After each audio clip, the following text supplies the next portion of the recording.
So 4th chapter பொறுத்த வரைக்கும் நம்மளுக்கு 3 பார்ட்டாக ஸ்ப்ளிட் பண்ணியிருப்பாங்க. First one banking, and second part insurance, and third part electricity. So இப்போ இந்த ஒரு டைப் ஆஃப் கம்பெனிஸ்க்கு ஒரு மாதிரி அக்கௌண்டிங் ப்ரொசீஜர்ஸ் அப்படின்றது சேஞ்ச் ஆகும், அண்ட் ஃபார்மேட்டும் அதே மாதிரி சேஞ்ச் ஆகும். சரிங்களா?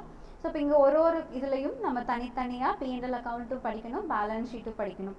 அண்ட் அதே மாதிரி இன்சூரன்ஸ்னால் ரெவென்யூ அக்கௌண்ட்டுன்னு சொல்லுவோம், அந்த அக்கௌண்ட்டோட ஃபார்மேட் அது ஒரு மாதிரி இருக்கும். அண்ட் எலக்ட்ரிசிட்டி பொறுத்த வரைக்கும் மோஸ்ட்லி உங்களுக்கு டெப்ரிசியேஷன் அண்ட் எக்ஸ்பென்சஸ் ஏதாவது அக்கர் ஆகுது, இன்ட்ரெஸ்ட் ஆன் கேபிட்டல், இந்த மாதிரி கால்குலேஷன்ஸ் போடுற மாதிரி தான் வரும்.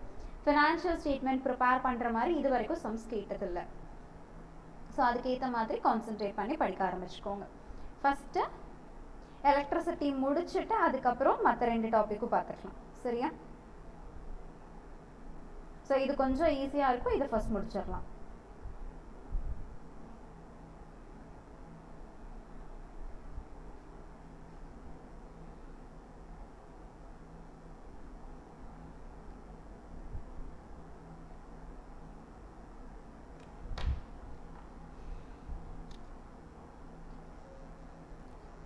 ஸோ இந்த எலக்ட்ரிசிட்டி கம்பெனிஸ்க்கு அப்படின்னு சொல்லிட்டு தனியாக we are having a separate act called Electricity Act 2003.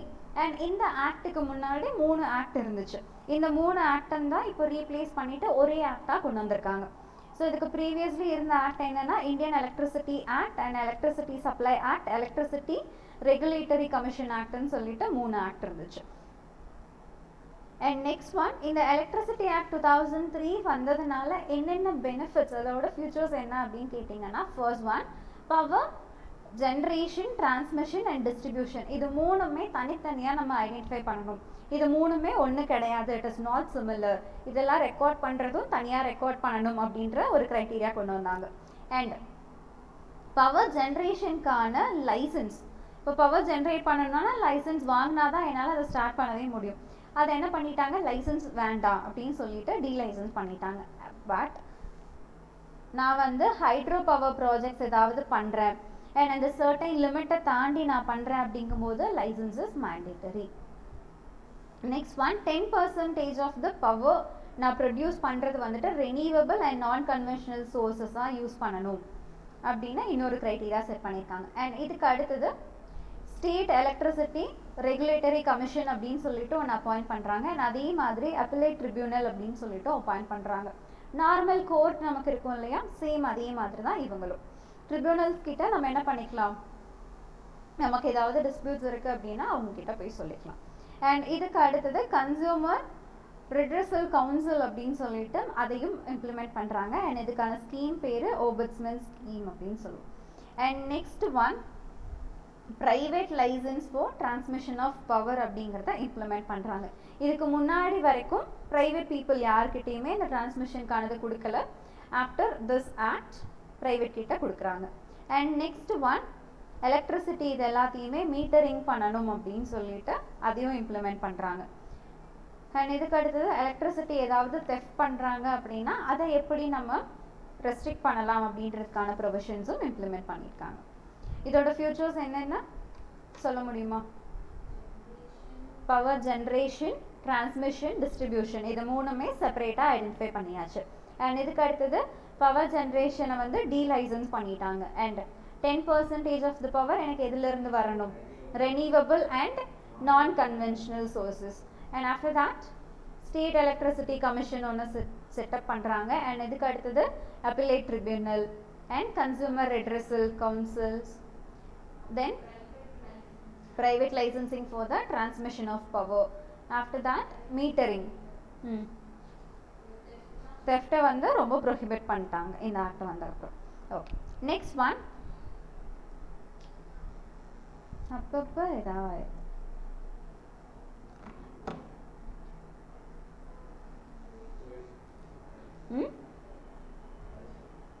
Okay. Next one, role of Central Electricity Authority. So Central Electricity Authority தனியாக இருக்காங்க and State Electricity Commission அப்படின்றது தனியாக இருக்கு. ஸோ இதை எதுக்காக இம்ப்ளிமெண்ட் பண்ணியிருக்காங்க, எலக்ட்ரிசிட்டிக்கு அப்படின்னு சொல்லிட்டு ஒரு தனி அத்தாரிட்டி வேணும்னு சொல்லிட்டு சென்ட்ரல் லெவலில் இம்ப்ளிமெண்ட் பண்ணியாச்சு. அண்ட் மினிஸ்ட்ரி ஆஃப் பவர்ஸில் இவங்களுக்கு அட்டாச்டு ஆஃபர்ஸ் அப்படின்றது இருக்குது. அண்ட் டெக்னிக்கலாக ஏதாவது இஷ்யூஸ் வருது அப்படின்னா அதை இவங்க தான் கோஆர்டினேட் பண்ணணும். தூக்கம் வருதா? அப்புறம் ஏன் இப்படி கண்ணு ஒரு மாதிரி வச்சுருக்கீங்க?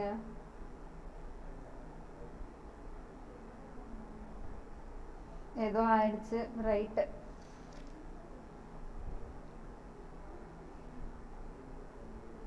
ஃபேஸை பார்த்தா நான் அப்படி தான் இருக்குது, தூங்குற மாதிரி. ஸ்டார்ட் பண்ணலாமா? ஓகே. அண்ட் இதுக்கு அடுத்தது இந்த கவுன்சிலில் மெம்பர்ஸ் வந்துட்டு 14 மெம்பர்ஸ் மேலே எக்ஸீட் ஆகக்கூடாது. அண்ட் இதில் ஃபுல் டைம் மெம்பர் வந்துட்டு 8 பர்சன்ஸ்க்கு மேலே இருக்கக்கூடாது. அண்ட் நீங்கள் என்ன சொல்லியிருக்காங்க, including chairman also. Chairperson include பண்ணி டோட்டலாக எவ்வளோ தான் இருக்கணும்? 14 தான் இருக்கணும், அதுக்கு மேலே போகக்கூடாது. And full time employees 8 members தான் இருக்கணும், அதுக்கு மேலே எக்ஸீட் ஆகக்கூடாது. அண்ட் இதுக்கு அடுத்தது இந்த சென்ட்ரல் எலக்ட்ரிசிட்டி ரெகுலேட்டரி கமிஷனோட ஃபியூச்சர்ஸ் அப்படின்னு கேட்டால் இதெல்லாம் நம்ம சொல்லலாம். ஒரு கம்பெனி அப்படின்றத ஒரு பாடி கார்பரேட் அப்படின்னு நம்ம சொல்லுவோம். அண்ட் அந்த கம்பெனிக்குன்னு சொல்லிட்டு தனியாக சீல் இருக்குது. அண்ட் அவங்களோட ஓன் நேம்லேயே ப்ராப்பர்ட்டிஸ் எல்லாம் பை பண்ணலாம், பேங்க் அக்கௌண்ட் ஓப்பன் பண்ணிக்கலாம், இன்னொருத்தவங்க மேலே கேஸ் ஃபைல் பண்ண முடியும். கரெக்டாக? அண்ட் ஆஃப்டர் தட் வேறு என்ன இருக்குது? கம்பெனிக்கு சீல். சேம் அதே ப்ரொவிஷன்ஸ் தான் எதுக்கும் அப்ளிகபிள் ஆகும். சென்ட்ரல் எலக்ட்ரிசிட்டி ரெகுலேட்டரி அத்தாரிட்டிக்காகட்டும் அண்ட் ஸ்டேட் எலக்ட்ரிசிட்டி கமிஷனுக்காகட்டும். அண்ட் சென்ட்ரல் கமிஷனில் சேர்மன் அண்ட் 3 மெம்பர்ஸ் இருக்காங்க. இது நோட் பண்ணிக்கோங்க. நோட்டில் எழுதிக்கலாமா? ஒன் வேர்டில் நம்மளை ட்விஸ்ட் பண்ணணும்னா இந்த மாதிரி தான் கேட்பாங்க, ரொம்ப இன்டெப்த்தாக.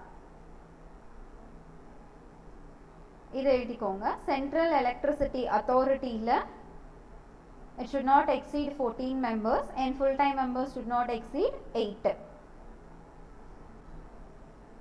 சென்ட்ரல் எலக்ட்ரிசிட்டி அத்தாரிட்டி தனியாக அண்ட் சென்ட்ரல் எலக்ட்ரிசிட்டி ரெகுலேட்டரி கமிஷன்றது வேறு. கன்ஃபியூஸ் ஆகிக்கக்கூடாது, ரெண்டும் ஒன்றுன்னு நினச்சிட்டு. சரியா?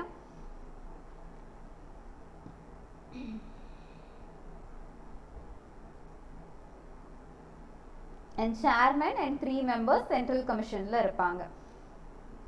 அண்ட் இப்போ இதில் நார்மலாக இப்போ நம்ம எப்படி போர்ட் மீட்டிங் அந்த மாதிரிலாம் வைக்கிறாங்க இல்லையா கம்பெனிஸில், அதே மாதிரி இவங்களும் மீட்டிங் அப்படிங்கிறது வைப்பாங்க. அண்ட் அந்த ரெக்கமெண்டேஷனில் தான் இவங்க எல்லா ப்ரொசீஜர்ஸும் ஸ்டார்ட் பண்ணுவாங்க. அண்ட் புதுசாக யாராவது ஒரு மெம்பர் உள்ள வராங்க, சேர்மன் வராங்கனாலும் செலெக்ஷன் அவங்க வச்சு தான் எடுப்பாங்க. அண்ட் இவங்களோட மெயின் ஒர்க் அப்படின்னு கேட்டோன்னா டேரிஃப் எவ்வளோ அப்படின்னு சொல்லிட்டு ஃபிக்ஸ் பண்ணுறது, எலக்ட்ரிசிட்டி க்ரியேட் பண்ணுறாங்க இல்லையா அந்த கம்பெனிஸ்க்கு. அண்ட் இதுக்கு அடுத்தது inter state transmission. What is called inter state? Between 2 or more state.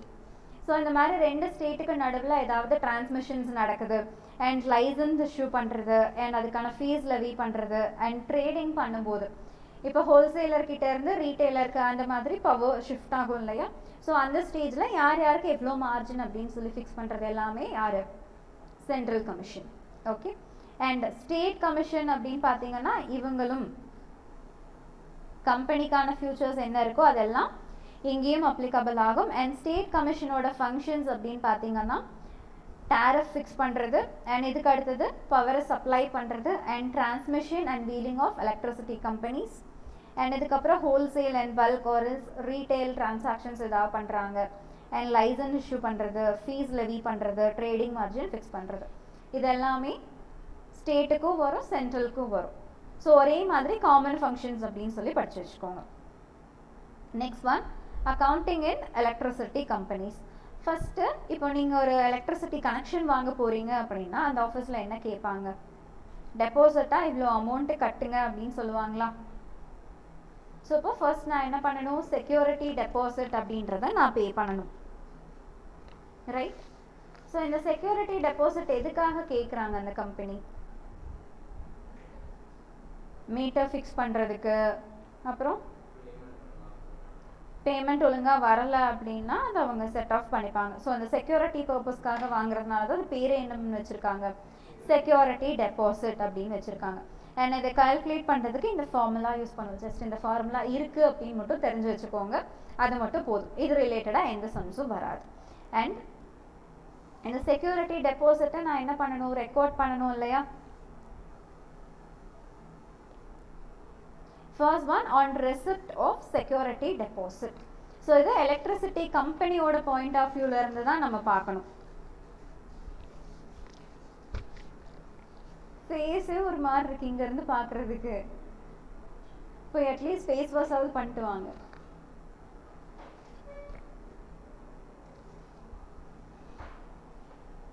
So security deposit நான் கொடுக்கும்போது அந்த பேங்க் எலக்ட்ரிசிட்டி கம்பெனிக்கு என்ன ஆகுது, அமௌண்ட் அப்படிங்கிறது உள்ள வருது. So debit was comes in. So bank அக்கௌண்ட்டுக்கு வர்றதுனால பேங்க் அக்கௌண்ட், அண்ட் அதுக்கான மெயின் சோர்ஸ் என்ன, செக்யூரிட்டி டெபாசிட். சோர்ஸை நான் கிரெடிட் பண்ணிக்கிறேன். And next on making provision for interest accrued on security deposit. Sometimes என்ன ஆகும் அப்படின்னா இன்ட்ரெஸ்ட் பேமெண்ட் அப்படின்றது அந்த எலக்ட்ரிசிட்டி கம்பெனி கஸ்டமர்ஸ்க்கு கொடுக்குற மாதிரி இருக்கும். ஸோ இந்த கேஸில் அவங்களுக்கு அது என்னது, expenses. So interest expenses account data to interest accrued on security deposit. அவங்க இன்னும் கொடுக்காம வச்சுருப்பாங்க. அண்ட் அதுக்கு அடுத்தது adjustment of interest accrued on security deposit in consumer bill. So finally என்ன பண்ணுவாங்க, அந்த இன்ட்ரெஸ்ட்டை கன்சியூமர் பில் அவங்க பே பண்ணும்போது மந்த்லி நம்ம பே பண்ணுறோம் இல்லையா, அந்த பில்லில் செட் ஆஃப் பண்ணிப்பாங்க. ஸோ அப்படி செட் ஆஃப் பண்ணும்போது மறுபடியும் போயிடுச்சா, அது ஒயர் ரொம்ப லூஸாக இருக்கு போல், அதை டச் பண்ணாலே இதாகிடுது.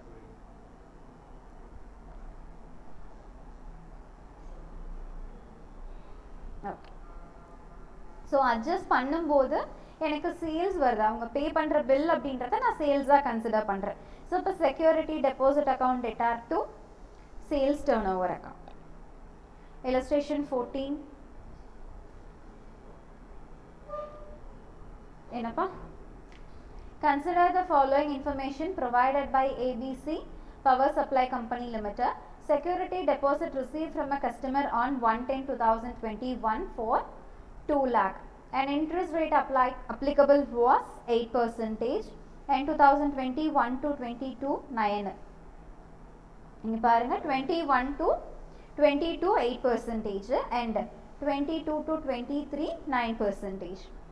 And then accrued interest for the year is adjusted against the bill for the immediate next quarter.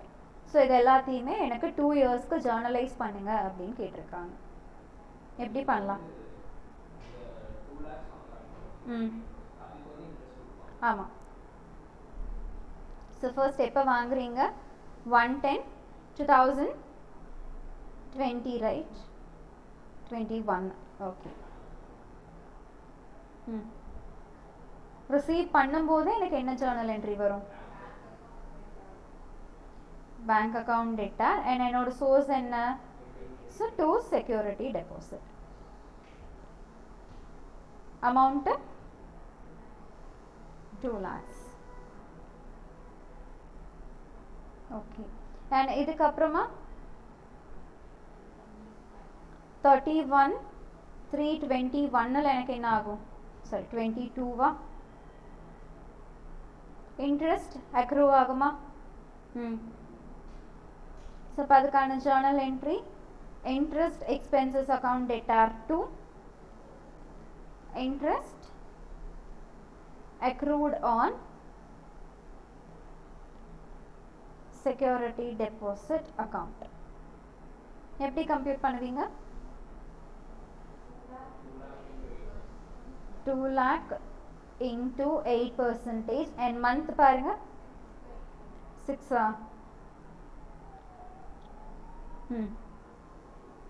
6/12 எவ்வளோ வருது, 8,000. ஃபைன். அண்ட் இதுக்கு அடுத்தது அட்ஜஸ்ட் பண்ணுமா, எப்போ அட்ஜஸ்ட் பண்ணுவீங்க, நெக்ஸ்ட் குவார்ட்டர் எப்போ, 6. ஸோ இப்போ இங்கே 36/2022 ஜேர்னல் என்ட்ரி இந்த இன்ட்ரெஸ்ட்டை தானே செட் ஆஃப் பண்ணுறீங்க. இங்கே ஜேர்னல் என்ட்ரி மாறி இருக்குப்பா, அதை நான் சொல்கிறேன். Interest accrued on security deposit account debtor to sales டர்ன் ஓவர்னு வரணும். வெறும் செக்யூரிட்டி டெபாசிட் மட்டும் இருக்கு, மாற்றிக்கோங்க.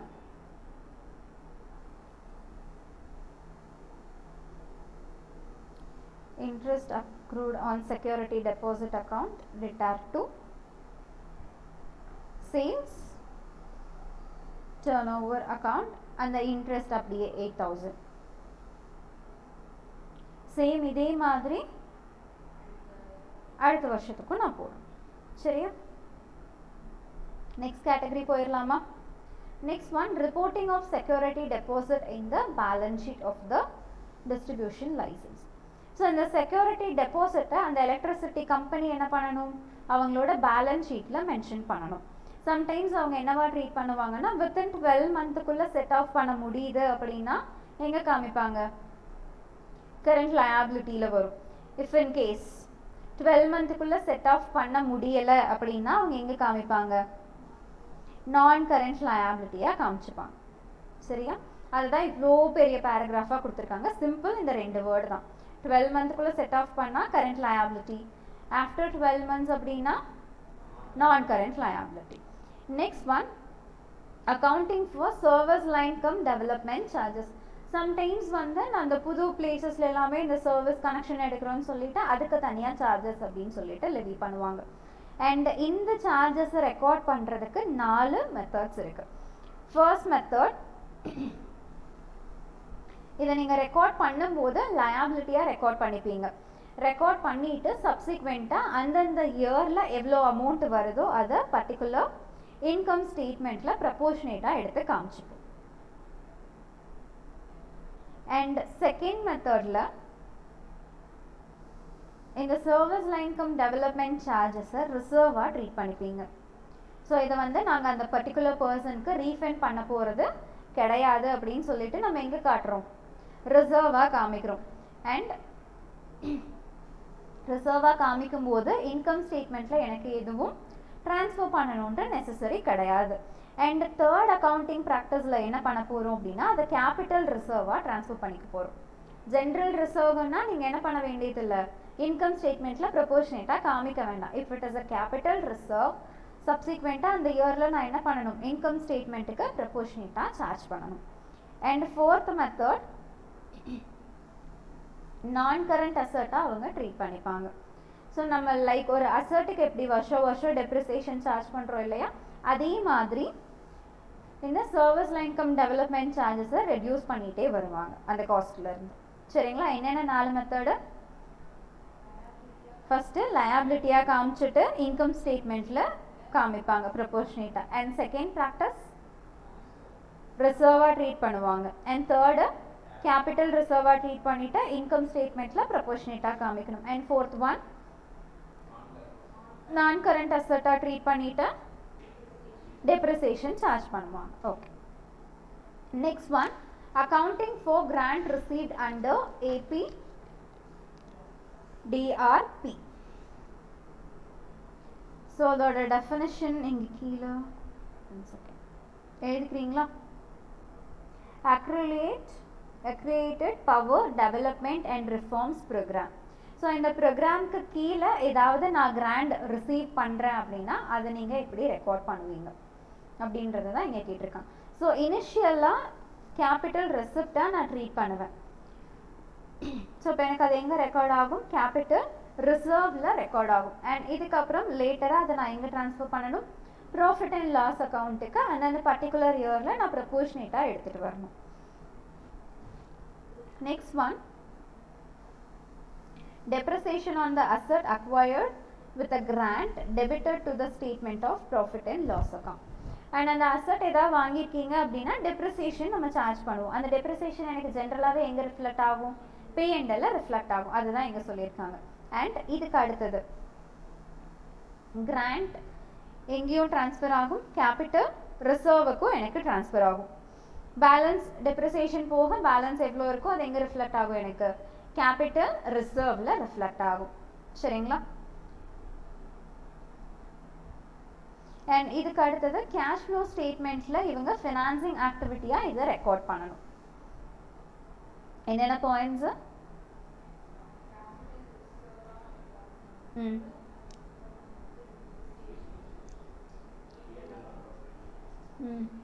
அண்ட் பேலன்ஸ் இருக்கிறத கேபிட்டல் ரிசர்வில் காமிக்கணும். And cash flow statement prepare பண்ணுறாங்க அப்படின்னா ஃபினான்சிங் ஆக்டிவிட்டியில் காமிச்சிக்கணும். சரியா? Okay. Next one accounting for depreciation. So இந்த டெப்ரிசியேஷன் ரிலேட்டடாக நான் என்ன ப்ரொசீஜர்ஸ் ஃபாலோ பண்ணணும் அப்படின்னா எலக்ட்ரிசிட்டி ரெகுலேட்டரி கமிஷனில் என்ன சொல்லியிருக்காங்களோ அதை தான் நான் ஃபாலோ பண்ணணும். அண்ட் இதில் அப்பெண்டிக்ஸ் 1 அப்படின்னு ஒன்று சொல்லியிருக்காங்க. இதில் வந்து எந்தெந்த ப்ராடக்ட்டுக்கு எவ்வளோ டெப்ரிசியேஷன் சார்ஜ் பண்ணணும் அண்ட் லிஸ்ட்டு கொடுத்துருப்பாங்க. அந்த லிஸ்ட்டை தான் நான் ஃபாலோ பண்ணணும்.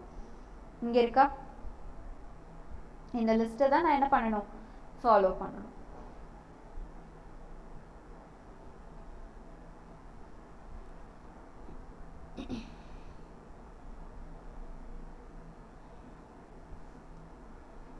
அண்ட் இதுக்கு அடுத்தது ஸ்ட்ரைட் லைன் மெத்தட் தான் மோஸ்ட்லி ஃபாலோ பண்ணுவாங்க. இங்கே எனக்கு ரிட்டன் டவுன் வேல்யூ மெத்தட் அப்படின்றது வராது. சரிங்களா? இம்பார்ட்டன்ட் பாயிண்ட்ஸ் மட்டும் நான் சொல்கிறேன். And next one calculation of depreciation for the purpose of tariff as per 2019 regulation. So ஜென்ரலாக டெப்ரிசியேஷன் என்ன அமௌண்ட்டில் கம்ப்யூட் பண்ணுவீங்க?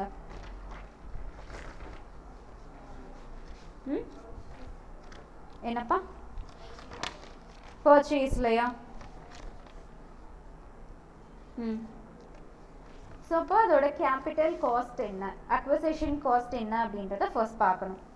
அண்ட் இதுக்கு அடுத்தது ஹைட்ரோ ஜென்ரேஷன் ஸ்டேஷன்ஸ் ஏதாவது நீங்கள் இம்ப்ளிமெண்ட் பண்ணியிருக்கீங்க அப்படின்னா அதுக்கு டெப்ரிசியேஷன் இஸ் நாட் அப்ளிகபிள். சரிங்களா? நாங்கள் கேபிட்டல் காஸ்ட்டும் நான் எடுக்க மாட்டேன். அண்ட் இதுக்கு அடுத்தது ஆனுவலி டெப்ரிசியேஷன் கால்குலேட் பண்ணும்போது ஸ்ட்ரைட் லைன் மெத்தட் தான் நான் கம்ப்யூட் பண்ணணும். அண்ட் ரெசிடியல் லைஃப், இதோட மீனிங் என்ன?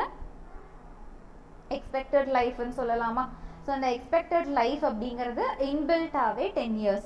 அண்ட் ஸ்லாவிஷ் வேல்யூ வந்துட்டு 10% ஆஃப் த அசட் வேல்யூ. இப்போ என்னோட அசட் வந்துட்டு 10 lakh இருக்குது அப்படின்னா இதில் 10% தான் என்னோட ஸ்லாவிஷ் வேல்யூ. சரிங்களா? அண்ட் மேக்ஸிமம் வந்துட்டு 90% வரைக்கும் நீங்கள் என்ன பண்ணலாம்? டெப்ரிசியேஷன் அப்படிங்கிறத கேபிட்டல் காஸ்ட்லேருந்து அலோவ் பண்ணிக்கலாம். அதுக்கு மேலே அலோவ் பண்ணக்கூடாது. Okay. And if it is IT equipment and software அப்படின்னா டெப்ரிசியேஷன் வந்து 100% ப்ரொவைட் பண்ணிக்கலாம். மற்ற எல்லா ஐட்டமுக்கும் அப் டு 90%. அண்ட் இதுக்கு அடுத்தது லோன் ஏதாவது வாங்கி அதை ரீபே பண்ணுறாங்க அப்படின்னா அந்த அசட்டுக்காக அதோட யூஸ்ஃபுல் லைஃப் என்னவோ அதுக்கு நம்ம ஸ்ப்ளிட் பண்ணி கொடுத்துடணும். சரிங்களா? அண்ட் இந்த ரேட் என்ன அப்படின்றத பார்த்து வச்சுக்கோங்க. மோஸ்ட்லி இதிலேருந்து இது வரைக்கும் சம்ஸ் கேட்டதில்லை. அண்ட் இதில் புக்கில் நம்மளுக்கு ஒரே ஒரு சம்மு கொடுத்துருக்காங்க, இல்லஸ்ட்ரேஷன் 15.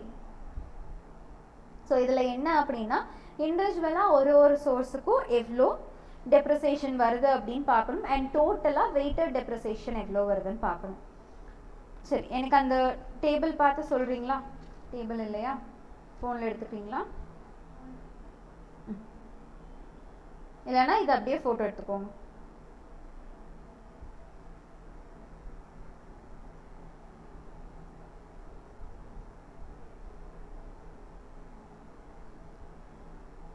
எடுத்தாச்சா?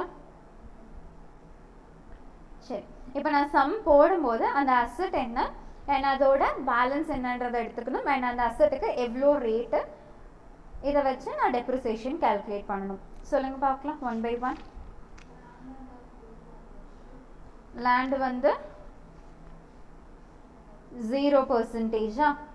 அண்ட் இங்கே டெப்ரிசியேஷன் நெல். அண்ட் லீஸுக்கு 3.34. கம்ப்யூட் பண்ணி சொல்லுங்கள். ஒரு ஆள் டெப்ரிசியேஷனோட ரேட்டு பாருங்கள், ஒரு ஆள் அப்படியே கம்ப்யூட் பண்ணுங்கள். 4,30,000 into 3.34%. 14,62. ஓகே. அடுத்தது building and civil engineering works, அதுக்கு எவ்வளோ சொல்லியிருக்காங்க?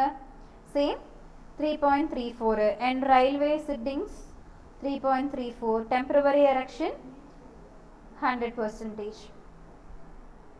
இந்த 3.34 எடுத்துக்கோங்க. அண்ட் இப்போ டெம்பரவரியாக நீங்கள் ஏதாவது இம்ப்ளிமெண்ட் பண்ணுறீங்க அப்படின்னா அதுக்கு 100% டெப்ரிசியேஷன். கம்ப்யூட் பண்ணி சொல்லலாமா? 1,10,220 ஃபைன். 1,33,600. அடுத்து ஐடி எக்யூப்மெண்ட் 15%.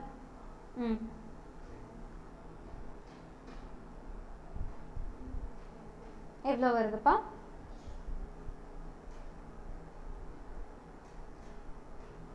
என்ன பண்ணிட்டுருக்கீங்க? கால்குலேட்டரில் விளையாண்டுருக்கீங்களா?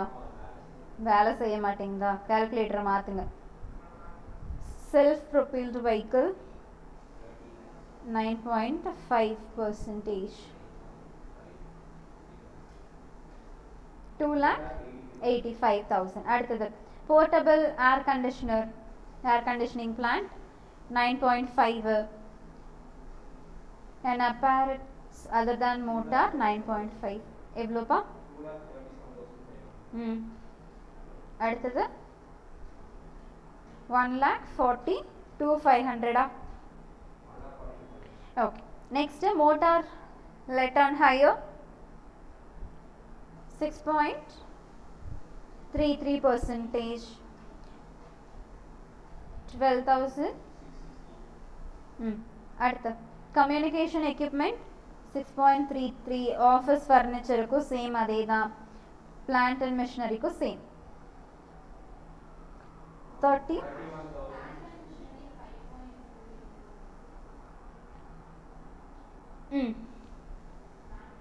Okay fine. 5.28 கம்ப்யூட் பண்ணேன்னா 13,560. அடுத்து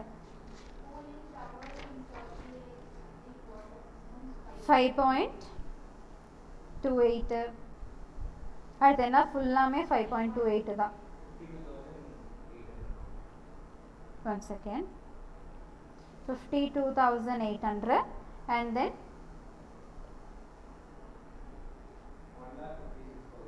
1,05,600. கண்ணு தெரிய மாட்டேங்குதா? கண்ணு போய் செக் பண்ணுங்க. 10,82,400. அடுத்தது 2,21,760. and next one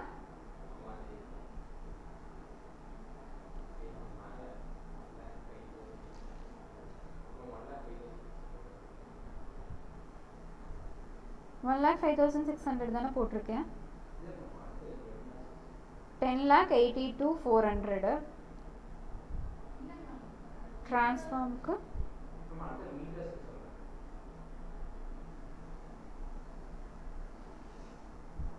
சொல்றத நம்ம தெளிவாகவும் சொல்றதில்ல. 1,05,600. நான் ஆல்ரெடி போட்டது எதுவும் தப்பாக எழுதிட்டேன்னா நான் செக் பண்ணிருக்கேன். அடுத்து சொல்லுங்க. 5,28,000. then 2,52,648. நானே எழுதிடட்டா? போடுற கஷ்டமா இருக்கு.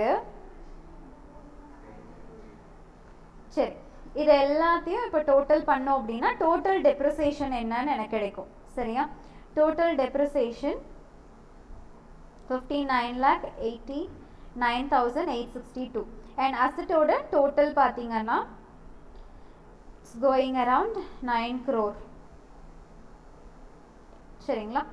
ஸோ இப்போ எனக்கு ரெண்டு விஷயம் தெரியும். டோட்டல் டெப்ரிசியேஷன் என்னன்னு தெரியும், அசட்டோட டோட்டல் என்னன்னு தெரியும். இதை ப்ரொபோர்ஷனேட்டாக எடுத்தேன்னா எனக்கு வெயிட்டட் ஆவரேஜ் டெப்ரிசியேஷன் என்னன்னு கிடச்சிருமா? எப்படி எடுக்கலாம்? டெப்ரிசியேஷன் டிவைடட் பை டோட்டல் காஸ்ட்னு எடுத்துக்கலாமா? அண்ட் இந்த டோட்டல் காஸ்ட்டில் எதை எடுக்கக்கூடாது? இந்த டெப்ரிசியேஷன் இல்லாத ஐட்டம் எடுக்கக்கூடாது. சரியா? அது இல்லாமல் தான் இங்கே டோட்டல் போட்டிருக்கு.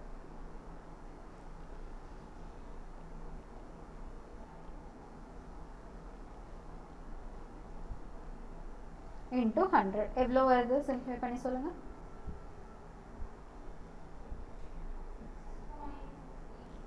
6. ஸோ அப்போ இதை நான் 6.4 ரவுண்ட் ஆஃப் பண்ணிக்கலாமா? ஓகே.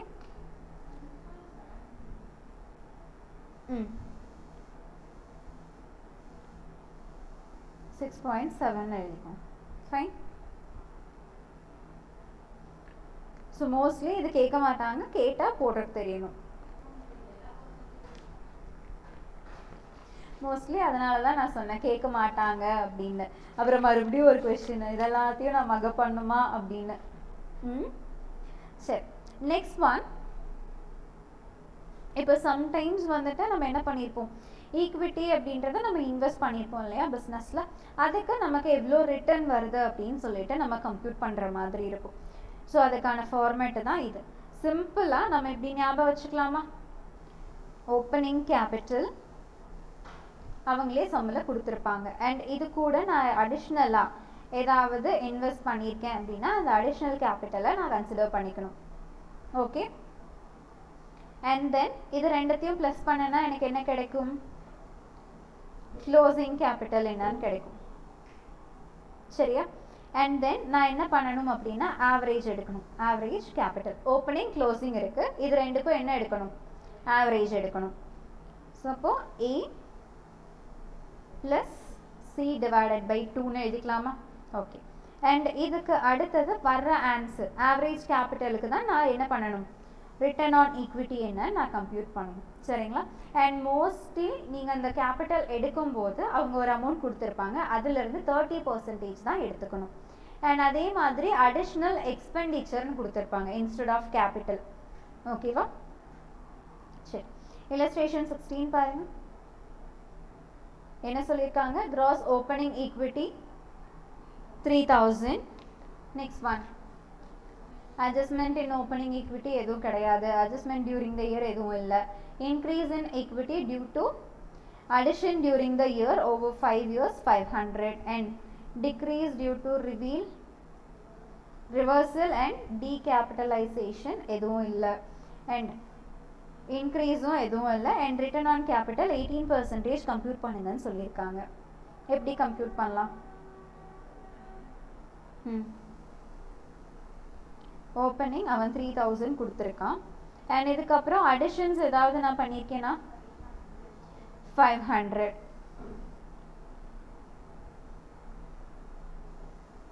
ஸோ இப்போ என்னோட க்ளோசிங்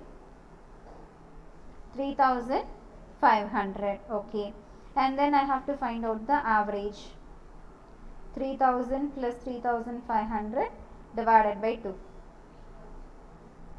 எவ்வளோ, 3250. அண்ட் இதுக்கு அடுத்தது நான் என்ன கம்ப்யூட் பண்ணணும், return on equity. So 3250 into 18%. Compute பண்ணால் எவ்வளோ வருதுன்னு பாருங்கள்.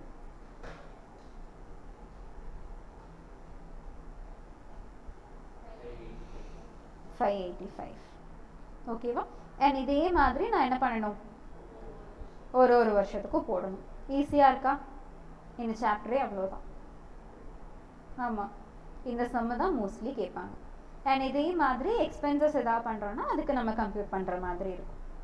சரியா? இது போடலாமா, பேலன்ஸ் 4 இயர்ஸ்க்கு. செகண்ட் இயர் எவ்வளோ வந்துச்சு, 675. அண்ட் தேர்ட் இயரு அது எல்லாமே தப்பாக தான் வரும், ஒரு வருஷம் தப்பாச்சுன்னா. கரெக்டாக போட்டிருக்கீங்களா பாருங்கள். இந்த ஆன்சர் வருதா?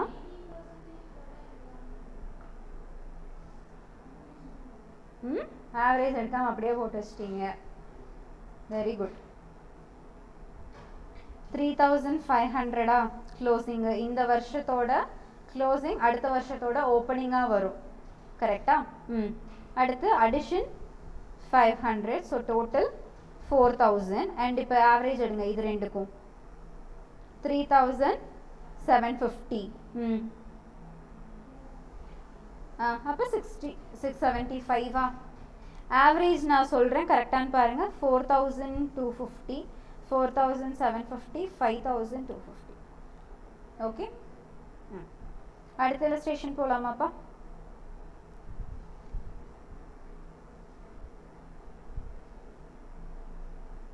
சரி, இதில் என்ன இன்ஃபர்மேஷன் சொல்லியிருக்காங்கன்னு பாருங்கள். Date of commercial operation 2023 1st April, and approved opening capital cost on 1st April 2023 is 15 lakh, and additional capital expenditure என்ன அப்படினு 4 வருஷத்துக்கு கொடுத்திருக்காங்க, and return on equity 15.5% சொல்லிருக்காங்க. எதுவுமே கொடுக்கல அப்படினா நம்ம 14% அந்த மாதிரி எடுத்துப்போம். சரியா?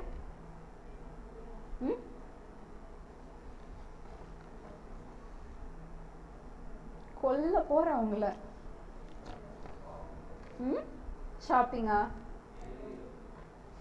கிளாஸ்க்குள்ள உட்காந்துட்டே ஷாப்பிங் மேடம்க்கு 2 டைம் வெளியே போமான்னு துரத்தி விட்டா சரியா போயிடும். அடுத்த டைம் இப்படியே பண்ணிட்டு இருந்தீங்கன்னா நான் கிளாஸ் எடுக்க மாட்டேன். சரியா?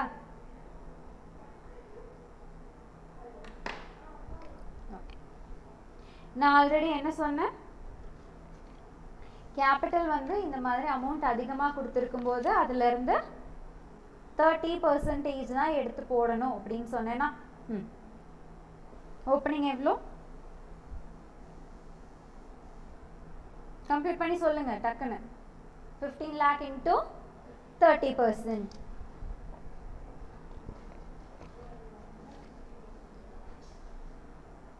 கண்ணு சுத்தமா போச்சு. அடிச்சுக்கோங்க மாத்தி மாத்தி 2 பேரும், இன்னும் நல்லா இருக்கும். என்ன 4,50,000 and அதுக்கப்புறம் additions 1 lakhல 30%, that is 30,000, and closing 4,80,000, and then average 4,65,000, and இதுக்கு return on equity at 15.5%.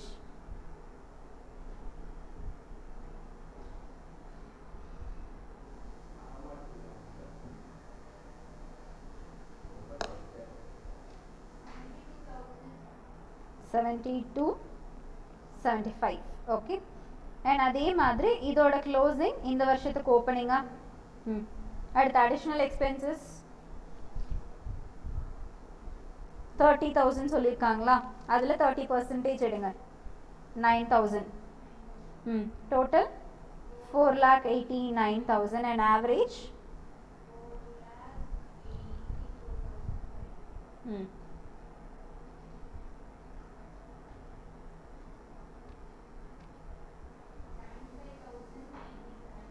75,098. Okay, இதே மாதிரி பேலன்ஸ் இருக்கு 2 இயர்ஸ்க்கு போட்டுடலாமா ஈஸியா?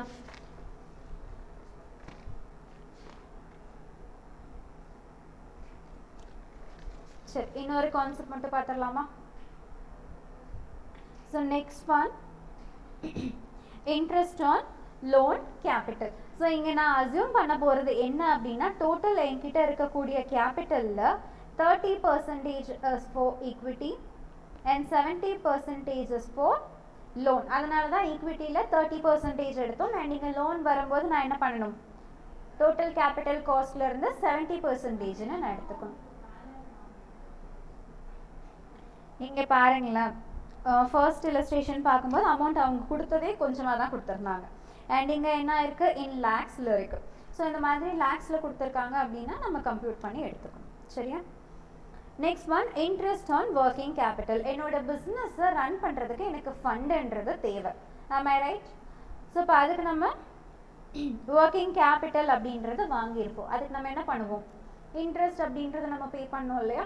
ஸோ அதை எப்படி கம்ப்யூட் பண்ணுறதுன்னு அதுக்கான ஃபார்மேட் கொடுத்துருக்காங்க. நீங்கள் என்னென்ன எக்ஸ்பென்சஸ் எல்லாம் போடுறீங்களோ அந்த எக்ஸ்பென்சஸ் எல்லாத்தையும் ஆட் பண்ணிங்கன்னா you will get total working capital. அதில் என்ன ரேட் ஆஃப் இன்ட்ரெஸ்ட்டோ அதை அப்ளை பண்ணணும், அவ்வளோதான். அண்ட் இது போக ஆப்ரேஷன் அண்ட் மெயின்டெனன்ஸ் தனியாக வரும். சம் பார்க்கலாமா? இல்லஸ்ட்ரேஷன் 18 பாருங்க,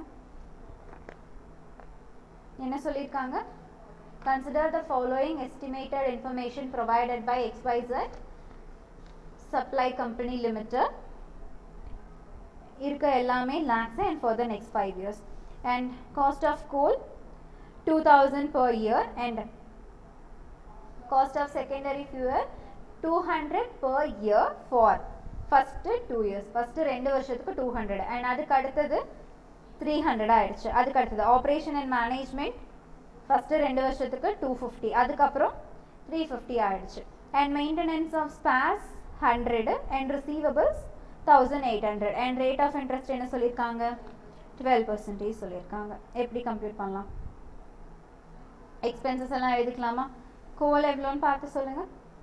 எல்லா வருஷமும் எனக்கு 2000. அடுத்தது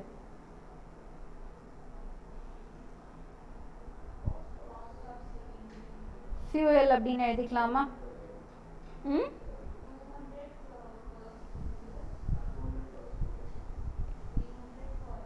அதுக்கு அடுத்தது 300 ஆயிடுச்சு. and after that OM 250 and 350 சொல்லிருக்காங்க.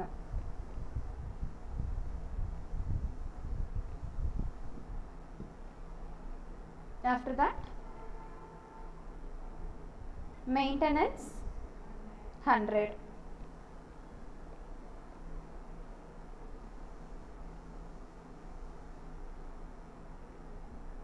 and then receivables 1800. இப்போ இது எல்லாத்தையும் டோட்டல் பண்ணுங்க.